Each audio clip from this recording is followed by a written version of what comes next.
2. The Destiny Guardians. Seraphim are not known as guardians of destiny until such time as they are assigned to the association of a human soul who has realized one or more of 3 achievements, has made a supreme decision to become godlike, has entered the 3rd circle, or has been mustered into one of the reserve corps of destiny. In the evolution of races, a guardian of destiny is assigned to the very first being who attains the requisite circle of conquest. On Urantia, the first mortal to secure a personal guardian was Rantawak, a wise man of the Red race of long ago. All angelic assignments are made from a group of volunteering seraphim, and these appointments are always in accordance with human needs and with regard to the status of the angelic pair, in the light of seraphic experience, skill, and wisdom. Only seraphim of long service, the more experienced and tested types, are assigned as destiny guards. Many guardians have gained much valuable experience on those worlds which are of the non-adjuster fusion series. Like the adjusters, the seraphim attend these beings for a single lifetime, and then are liberated for new assignment. Many guardians on Urantia have had this previous practical experience on other worlds. When human beings fail to survive, their personal or group guardians may repeatedly serve in similar capacities on the same planet. The seraphim develop a sentimental regard for individual worlds and entertain a special affection for certain races and types of mortal creatures with whom they have been so closely and intimately associated. The angels develop an abiding affection for their human associates, and you would, if you could only visualize the seraphim, develop a warm affection for them. Divested of material bodies, given spirit forms, you would be very near the angels in many attributes of personality. They share most of your emotions and experience some additional ones. The only emotion actuating you, which is somewhat difficult for them to comprehend, is the legacy of animal fear that bulks so large in the mental life of the average inhabitant of Urantia.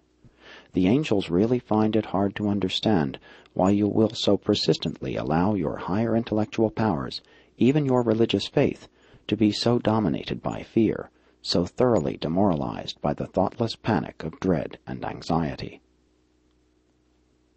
All seraphim have individual names, but in the records of assignment to world service they are frequently designated by their planetary numbers. At the universe headquarters, they are registered by name and number.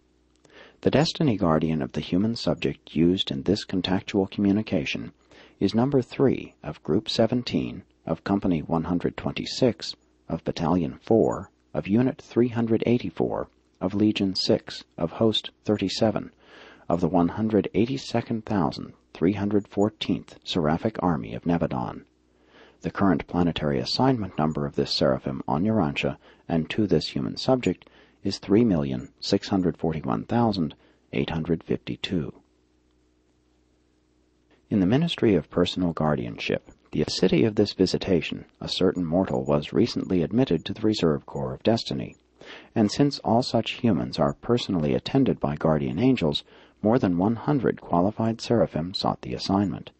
The planetary director selected 12 of the more experienced individuals and subsequently appointed the seraphim whom they selected as best adapted to guide this human being through his life journey. That is, they selected a certain pair of equally qualified seraphim. One of this seraphic pair will always be on duty.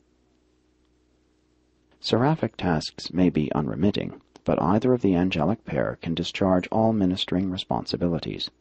Like cherubim, seraphim usually serve in pairs, but unlike their less advanced associates, the seraphim sometimes work singly.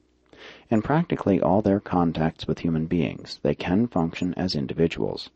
Both angels are required only for communication and service on the higher circuits of the universes. When a seraphic pair accept guardian assignment, they serve for the remainder of the life of that human being.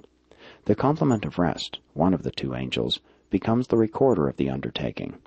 These complemental seraphim are the recording angels of the mortals of the evolutionary worlds.